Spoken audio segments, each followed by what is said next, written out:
Good afternoon, good evening, good morning, depending on where you are in the time zones and if you're joining us today. My name is Bill Betten, and I'm going to go ahead and start our session here for the next half hour and talk about the how and why of designing connectivity into your startup. While my emphasis will be a bit on medical, because that's where I spend most of my time, the conversation applies equally well to med devices versus consumer devices, and the content is applicable from startups to large companies as well. So if you are joining me here, if you double click on the image of the slide, you'll be able to see it a little bit bigger on your display. Otherwise, you can watch me here as well as the slides. At the end of this, if you have questions, you can either add them into the chat session, or you can come allow video and your audio capability, and we can have a live conversation as well. So I'm going to do a little presenting here. Hold your questions until towards the end, and I'll take them either off the chat or log on and turn on your video and audio, and we'll have a conversation. So thanks very much for joining me today. Let's dive right into it. So why do you want to connect a device today? And I'm going to focus specifically on the medical. And today in the environment, we have a continuum of value. Historically, we started with the device over on the left-hand side of this. That's what most people here in Minnesota have grown up, whether it's a defibrillator or a neurostimulator or a pacemaker or a laboratory instrument. These things started off life as an independent device. The focus was on hardware and functionality. That's where the value was. It was reactive treatment, and typically we were focused on a hospital and providing care in that environment. Connectivity starts to move information outside of that system. So you can take the device and data, and now I can start doing things with it, monitoring the device, looking at its service record, keeping an eye on what's happening. You continue along this continuum of value, moving towards patient-centric services, and you have operational enhancements, so that data that you're getting turns into insight into how your machine's performing, are there issues with it, that sort of thing. Ultimately, as you continue along the continuum, pulling more data out, doing more with it, starting to analyze it, you have therapy improvements where you're able to begin to take that information, understand how it relates to the patient, and then improve the therapy that you're providing the patient. And ultimately, if you get all the way out to the right-hand side of this for a truly connected health system, we're able to perhaps tie together silos of information that exist today back to that device. They started life as independent silos. You got a cardiac device or a respiratory device or a neurostim device or a diabetes device. Perhaps in the future, we could pull all of that information into a connected health and look at the patient as an entire entity. That'll give us integrated devices and patient services. The value is going to be in the data and in the algorithms, not necessarily in the device. The device isn't going to go away because that's where all of this starts. But it'll also allow us to look at proactive and preventive treatments. So we're going to change the way we provide healthcare. And it'll be patient-centered, possibly even extending to outside of the hospital as well. So why digital health? And I'm going to talk in this slide about the drivers pre-COVID-19, because there were a lot of things happening in this country, and they've been happening for the last decade or so, that were driving adoption of digital health, slowly but surely. The aging population. There are over 55 million Americans that are over age 65 by now. Chronic disease increase, which takes up to 75% of healthcare costs. And if you take a look at the chart on the right, 59% of the US population has people who have at least one chronic condition. And you can see that as you proceed around the chart, up to 12% of people have chronic conditions of 5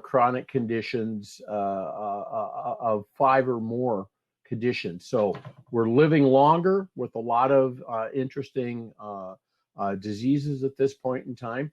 The Affordable Care Act and its hospital readmissions program, when it was enacted, it basically penalized hospital and healthcare providers if people were getting readmitted within 30 days of being treated. So it put some teeth and penalty into why you wanted to be able to monitor people outside of the hospital. Value, the move to value, with providers being paced instead of treating a certain condition right now, they're going to be treated on health outcomes, improving health, reducing chronic disease impacts, and hopefully living healthier lives with the evidence that you're getting from the digital systems and devices. And finally, we're facing, particularly in the US, a shortage of qualified healthcare professionals. All of these factors were in play and driving the industry to start to do digital health or connected devices, e-health, m-health, whatever you want to call it, telehealth, and that sort of thing. I've been involved in telemedicine and telehealth for over 25 years, going back to the DICOM days of standard setting for imaging, actually beaming images off an aircraft carrier back to Bethesda and Walter Reed. In those days, we dealt with $1 million CTs and MR machines and digital X-ray, and we were sending it to very talented and qualified and relatively rare radiologists. A decade ago, I was head of development at a local company that designs and builds pulse oximeters, and we did the world's first Bluetooth continuous certified pulse oximeter that would talk via BLE to a phone or to a hub or something like that.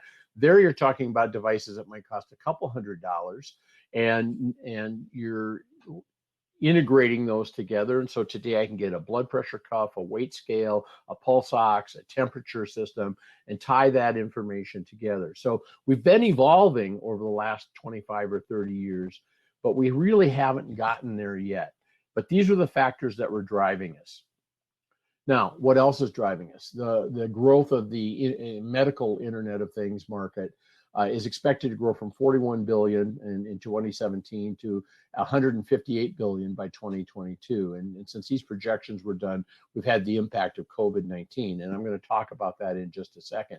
And you can see the numbers are probably going to be wrong, like any forecast, but you can see the numbers are going to grow dramatically. We're going to be in the 150 to 200 billion dollar market for connected health in 2022. A big chunk of that is still in medical devices, but systems and software is basically going to be equaling that. Technology and ultimately services are going to be growing as well. So there are demographics driving us, there are technology capabilities that are driving us, and certainly there's the opportunity for revenue out there for companies that are willing to move and to move quickly into this space. So what did COVID-19 do to this and to drive the digital health adoption? Here's kind of a curve and expectation. In January 2019, remote care became a separate billable service. In July of last year, there's an executive order put in place to encourage at-home dialysis. So we're starting to see moving up the curve. And then, of course, the COVID-19 hit as well. And in April, Medicare increased access to telehealth services. And in August, it looks like it's going to be extended even beyond the epidemic itself. The real key is what happens out here after COVID-19.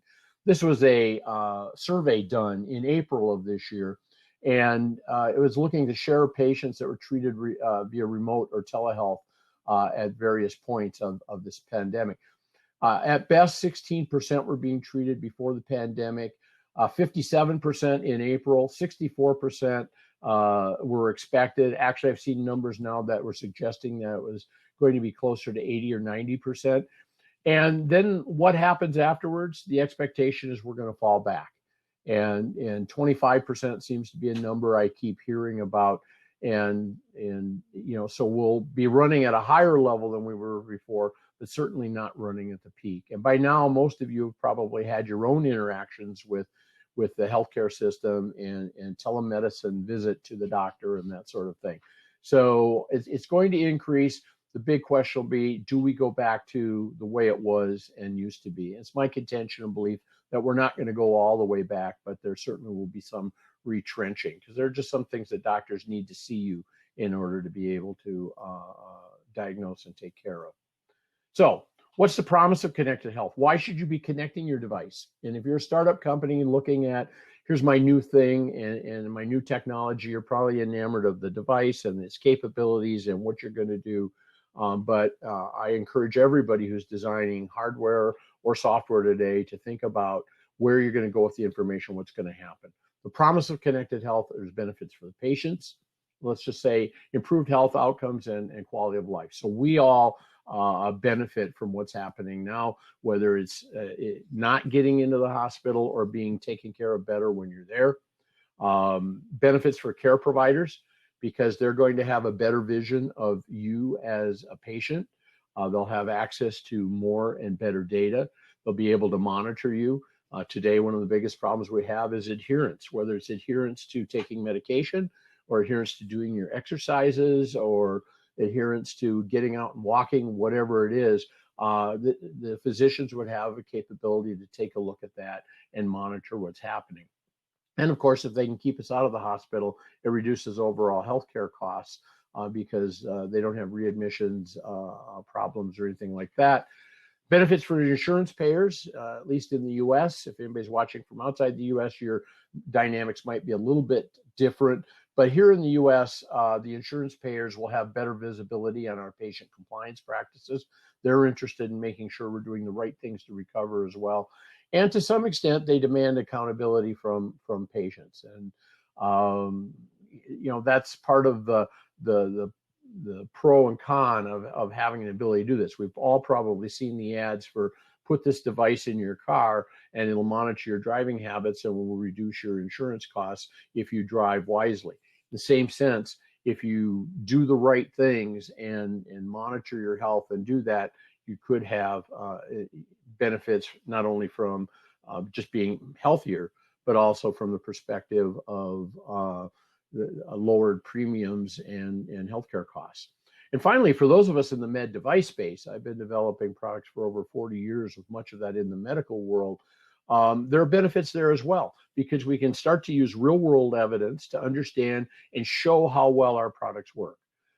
We've been doing a lot of work in the space of pharma monitoring and drug monitoring and looking at those interactions. So it's very acceptable in that space.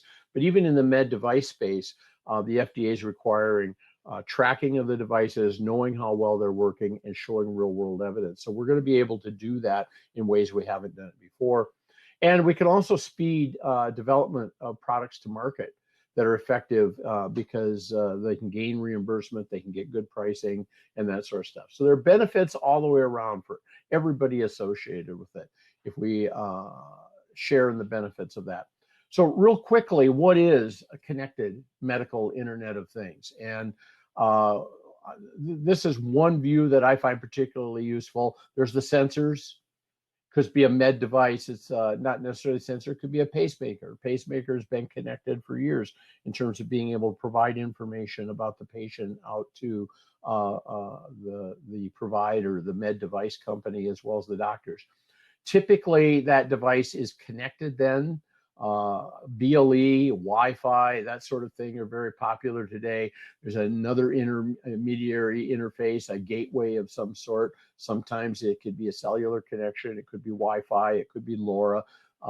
This part, probably more than anything else, has changed in the last 15 years because the medical community, instead of developing proprietary things, are borrowing from the consumer space, from the cell phone area, from all the wireless and connected devices that we have today, and we're leveraging that. That's been one of the big changes in medicine over the last 25 or 30 years. The other big change has been cloud storage. We're all getting used to using it. We put stuff off in the cloud. We don't have to build big server farms of our own to store it and worry about what happens with it. There are a lot of security issues around that have to be dealt with, obviously, and those need to be considered. But in essence, these items have become almost commodities. Doesn't mean they're easy. Means you have to have a really good view of how you're going to go from here to here, but you don't necessarily have to develop this infrastructure yourself.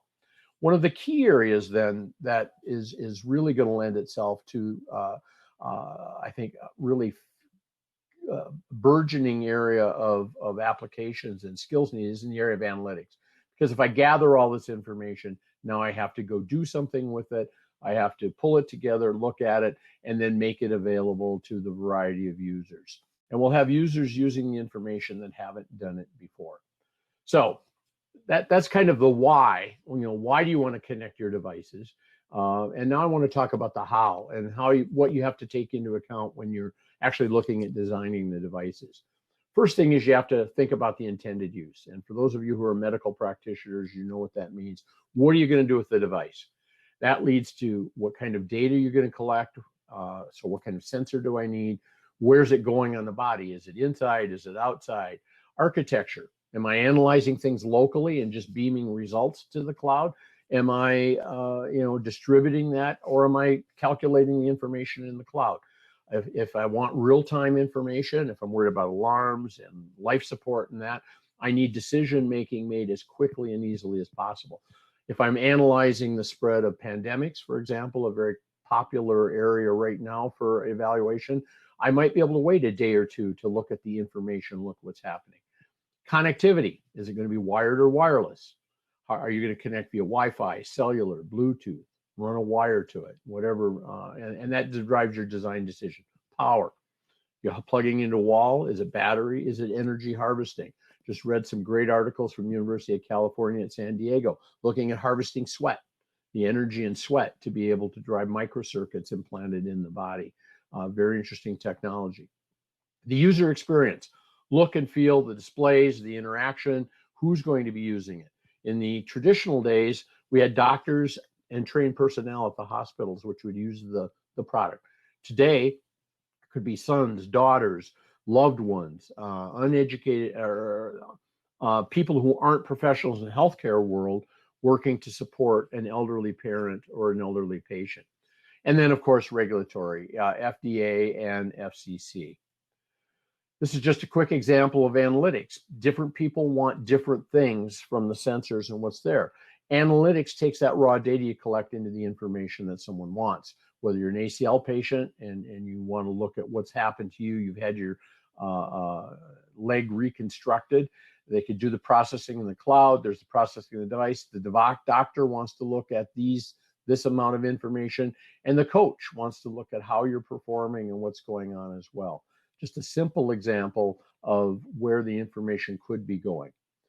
What are some of the data considerations for that connected device, however? Part of it is, what are the sources of data? And I've spent a lot of time in the med space. I've also done consumer-oriented products. My point on this is I think there are useful things for things like the Fitbit and Apple Watches and things like that. And they do a good job at getting people up and moving, doing things. But in a medically relevant world, we want to make sure that the devices have been tested, they do what they say they're going to do under the conditions that they're required. So I'm a big believer in medically relevant devices for medical applications. Can the data be normalized for comparison? Doesn't do me any good to have data that is from a variety of sources and I can't normalize it and use it. Is it secure? Who owns it? I think general consensus today tends to be that patients own the data and should be able to say where it goes. But there's still environments where that's not necessarily the case. What will be done with it? Will it be just ours to use? Will we be sending it elsewhere? Will we be making it anonymous and pooling it with a large population so that we could do big data analytics on it and look what's going on? Who pays for it? Historically, telemedicine and teleradiology haven't moved forward as quickly until we started to see regulations for people getting paid to collect that information, that chart that I showed you earlier on in the talk. And finally, and most importantly, and I'll touch on this later, how do we transform data into information and into action? So if we've done all of that, we started with the device, we moved along the value chain, we're getting out to the right-hand side of that chart I showed you earlier. Now we can start to talk about using device data to improve treatment or intervention with clinicians. And so you can look at engaging patients and clinicians, getting them to work together, talk together. You can enhance the clinical practice, and you can look at and analyze the workflow and see where the information's going and where it needs to ultimately be. And then finally, we're out at the very right-hand circle of that first diagram, and we're in the true world of connected health. Now it's really important because I could start to combine multiple sources, the silos, the individual pockets of data that exist today. I could start to combine all of those together, whether it's because of a different morbidity that I might have, maybe it's a different location. I behave differently at home than I do at work, than I behave when I'm in the hospital, obviously, and present a holistic view of what's going on and what's happening in the body. And hopefully it'll drive patient behavior and long-term chronic condition management. So this is my prediction of where we are and where we're going to be, just real quickly. And I'll make these slides available as well, so you don't have to be taking notes and thinking about all of this. But a couple of key points on this are, historically, in the near past, we were looking at medical devices for the highest value products. In the future, data and algorithms are probably going to be the highest value. These aren't going to become commodities, not necessarily anyway, particularly if they provide a treatment like a pacemaker or a defibrillator or something like that. But data and algorithms are going to be a high value, and that value is going to be captured by sharing all of that data with everybody in the ecosystem that we just talked about. Today, health ecosystem is static and well-defined. Doesn't necessarily mean it's performing well, but generally we know how it works. In the future, we're going to have a health system that's dynamic. We're going to be able to get information anytime and send it anywhere, and look at really putting it all together holistically. So the promise of the Internet of Things in healthcare, I think, is embodied in this slide. Large population analytics, we're going to see it there first. Modeling of diseases and epidemics. And obviously we're in a situation right now where we wish that we had temperature sensors on everybody so you can monitor your temperature, look at that, and see what's happening in the pandemic. Better understanding of actual costs and outcomes. It'll give consumers insight and start to look at the value. Sensor fusion, I really believe this one's going to be revolutionary. It's taking the tech that exists today, combining all of that information and looking at it in a new way, giving the context around my racing heart or my high blood pressure, and putting it into the context of what else is going on. Personalized medicine. We talk about big data a lot, but there's also the medicine of me. I'll have my data. I'll be able to take that with me and do something with it. Behavior change, medication and therapy compliance are some of the easy, low-hanging fruit that we'll start with. Did you take your pill? Are you doing your exercises and that sort of thing? And ultimately, preventive care. So as we move from reactive, treating sickness, treating an occurrence, perhaps we could ultimately start to address wellness. And are people doing the right things to stay, prevent yourself from becoming sick? So instead of becoming reactive, we become proactive. And ultimately, all of this means taking data, because we could collect an awful lot of stuff. But unless we do something with that stuff and turn it into information, and ultimately turning information into action, we won't be really, really successful until we're able to do this. Because of what we learn, we're going to be able to look at it and say, okay, here's what I found out. So that's a really, really quick look at the how and why of why you should be designing and building your device in, even if you don't expect to use it right away, particularly in the medical field. Build the hardware in, look at what you want to do with it. Going back and changing it and adding it later is a very painful thing to do once you've released a product. I have lots of people that I talk to, lots of clients who come back and say, but I've got this installed base of thousands of systems and I need to, move into the digital world. Well, you could replace all of those systems, or we could work to put together a system that would gather data out of that by, adding a module, a communication module. It's a very tough thing to do rather than building it in from the start. I hope you found this educational and informative. I'm happy to follow up with you here in the minutes that we have. We have 6 minutes left to take questions. So please add questions into either the chat session, or if you just ask or allow yourself to show your video and audio, I'll plug you in and do that. And you can ask me the questions live. If you want other information on this, you can look at a white paper that actually I and a number of others, including people from med device companies, the Mayo Clinic, contributed to, talking about connected devices and services. About a month ago, I did a talk with Boston Scientific on how medtechs will win the connectivity race and where do we go next. And obviously we have this talk here. So thanks very much. Please feel free to add some questions in here, or add yourself to the list here and ask away. Anybody have any questions?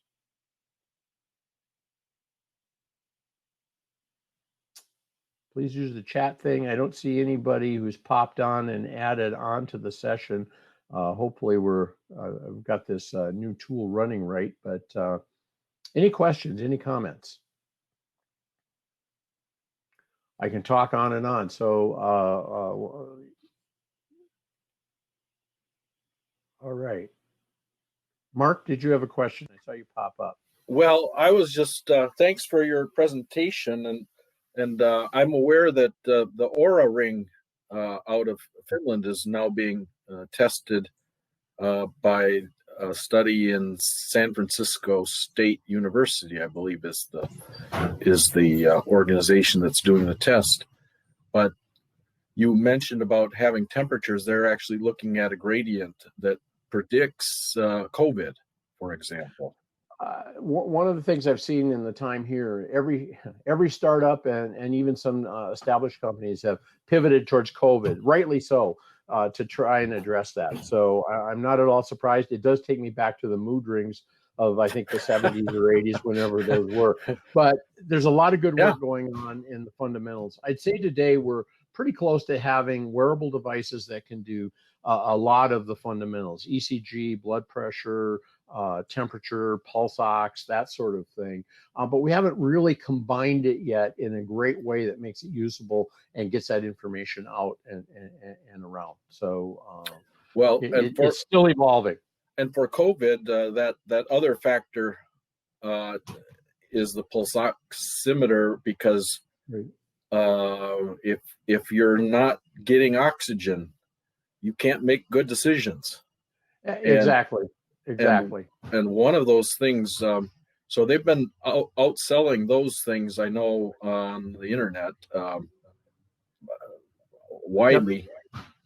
Let me give it one example, and please join us. Anyone else who has a question or comment, or who wants to disagree with me on anything I've said, please look at joining us. But my father's a COPD patient who ultimately passed from complications of his disease, and it's a horrible disease because it develops slowly and it generally saps your energy. He was a veteran, so the VA paid for his oxygen. And so he'd get his oxygen tank every month and it'd be filled up and that sort of thing.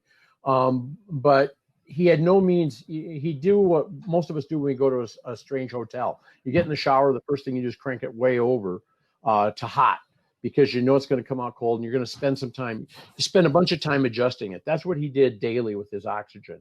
Fortunately, a decade plus ago, when I was at the pulse ox company, I gave him a bunch of pulse oximeters and I said, Dad, here's what you could do. You can monitor and look at what you're doing. And it gave him a tool to look at what's happening in his body before he crashed. And, he didn't spend his whole day chasing himself. In the same sense that diabetics, a huge improvement was the fact that we have glucometers. But it meant people sticking themselves 12 times a day. Then we've gone to connected continuous glucose monitors, which allow them to look at their blood sugar. And I've often heard it said, and I'll repeat it, that the way we manage chronic disease in the U.S. today is like driving and only looking at the road every 2 weeks or every 6 months. And so how do you know where you're going and where you've been and what's going to happen? The purpose of connected health is to allow you to really overcome that, to give you accurate, real-time information that's important and useful to all of us. So anybody else? I think we have 1 minute left, and then we're probably going to get kicked off of this site. I see Anders. What are some cool sensor fusion apps that are currently being explored in practice? Well, I talked about the vital signs. That's all coming together. But I think some of the cool things are in the area of diabetes. Diabetics have been managing their illness since the invention of insulin, but they're starting to understand the comorbidities of that, because it's rare that you're just a diabetic and that. So we're starting to see things there that impact the heart, And so cardiac monitoring and glucose monitoring, and those are some of the particular areas that we see that happening. But just about anything in consents, people are looking at trying to do. The importance of that is keeping everything in context. That's usually the big challenge. How do you, if my heart's racing, if I'm monitoring my cardiac condition, is it because I'm having a panic attack? Is it because I'm exercising? If I know I'm sitting in my chair and my heart's racing, I've got a problem. If I know I'm out walking the dog and doing something and my heart rate goes up, that's another. So context-based information is incredibly important. Anyone else? I don't know if they've kicked people off yet. I've got time to stay, and if you're headed off somewhere, but feel free to stick around. And as I said, if you ask to allow your video and audio to be shared, we can have a conversation here. Otherwise, put some information in on the chat line. Also, you can see my email is shown on the slide, so feel free to reach out to me at bill.betten@s3connectedhealth.com, on whose behalf I presented this webinar. Any other questions? I'm going to continue until somebody kicks me off. So Mark will keep you on the spot. I see we still have a few people here watching. So jump in. Yeah, please do. That's what makes these interesting, actually, is when you can get a few people jumping in. Jesse, I know you were out there a little bit ago. Do you have anything for us? Any questions? I can't see everybody who's out there, but okay. Well, I won't drag this out if you don't have any questions or anything, but I'd be happy to stick around and chat a little bit. Otherwise, I'll be doing some networking. I am local here in Minnesota. If you're local here, always happy to get together in a socially distanced and appropriate way and talk about this. Thanks. All right. Very good, everyone. Thanks. As I said, if you have anything else you'd like to ask, I'll hang out for a few more minutes until I see that everybody's gone. But thank you for those of you who are commenting on the talk. Happy and to follow up with you in the future, and I hope it was informative. It's hard to put all of this into 30 minutes, but I tried hard. But it's a topic that is important. It's a topic that's current today, and hopefully it'll be important for you in the future. Great, Bill. Thanks. I think you did a good job of putting it together in a short time. This is only 30 minutes. A lot of the other sessions are longer, but you managed to focus, so appreciate it. Well, thanks very much. Thanks, Mark. Thanks to everyone else. I think that concludes our time. I hope you get a chance to go to some of the other sessions. There's some other good talks going on. I know I was going up against Shay Mandel and Medical Alley right now, but oh well. So thanks to those of you who showed up, and I look forward to talking to you again in the future. Bye-bye. Great. Thanks. Bye. Yep. Bye.